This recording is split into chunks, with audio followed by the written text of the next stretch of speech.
These are video detail notes for Lowe's 1767 Mrs. George's home. I want to show you around the room first because there's a lot of things that have been changed from the original. Basically, we added this, which is a pantry to the kitchen. This is, I guess, the back door to the outside. I see the deadbolt. And then you've got the corner. Now, the refrigerator that you see here is changing position. So basically, the whole room is kind of flip-flopping from where it was. We have an average of 96 inches for the ceiling height, so no problems there. But when you look to the left, to this refrigerator, there's a plug on this left-hand wall right over here to the left of this. That's not gonna be a problem now because it looks like we're putting the dishwasher and stuff over here to this side. But one of the things is the electrical will have to be changed for the dishwasher. The electrical will have to be changed for the refrigerator. Several things have to be moved, okay, that haven't been done yet. The measurement from the corner of the room to the side of the trim, this is the window trim here, it's not going to change, is 41 7/8. Trim to trim, which is the outside trim measurement, is 35 1/4. Measurement from the trim here to the trim here is 44 3/8. And measurement from the outside trim to the outside trim of that is 35 1/2. And then there's 12 inches of space tucked in there behind it, barely 12. It's about 11 3/4 at the top of that molding. You can see where they had to cut that before, and that's kind of driving her nuts. She wants that to have some open shelving this time instead of having something cut into it. Now, also, you can actually do a reduced depth cabinet there at 11 inches if you wanted to get behind that and actually do cabinets. But this is something to talk to your customer about. She's got open shelving in the design. Come across here from the corner of that room. The sink will no longer be here. We're going to go to this outside corner. Take a look. This is an outside corner of the wall. So this is 98 1/8, which is the correct measurement on your drawing. But on your design has the refrigerator coming all the way to the end of this wall. We need to make sure that we stay back at least 2.5 to 3 inches. So your crown molding will have room. You see that height right there? Your crown molding will have room to return here and not hang over into the hallway, all right? So even if you're looking at 98 1/8, 96 inches would be your next cabinet box size. You probably want to go with 93 and then add a filler to where we can get within 3 inches of the end of the wall and not have any problems with crown molding returns, okay? Again, with the new arrangement to the kitchen, we're going to be putting the refrigerator on this end, on the right-hand side. Then we're going to be putting an easy reach, 24 looks like in the design, maybe a 21.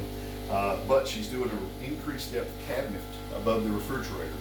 Now, in your design, you have a 36-inch opening for the refrigerator. This refrigerator is exactly 35 7/8 wide. It will not fit in a 36-inch space if your floors are out of level. So we need to make sure that we change that to a 37 by adding 1/2 inch fills on both sides and a piece of batten molding in the shopping cart for me to be able to hide those seams.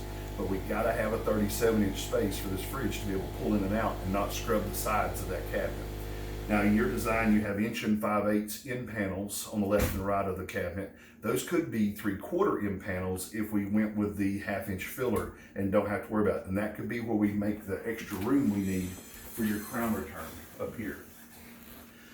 Turn the corner here. The most important thing in this kitchen, as far as the balance of this kitchen, is there's 10 inches of space or so right here now.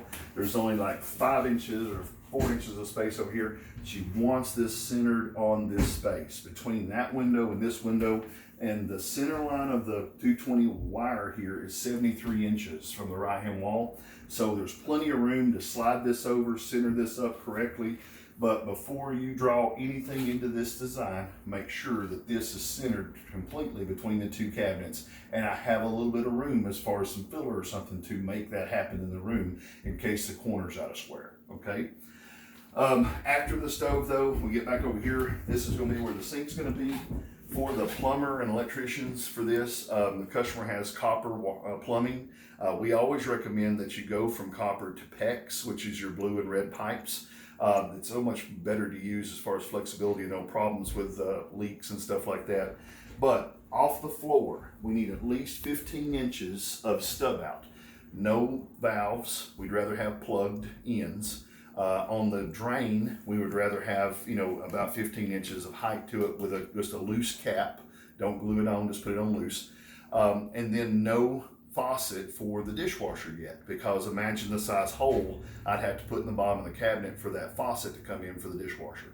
So make sure you put me new construction stub outs, is what it is, out of the floor, for us to do that where the sink's going to be.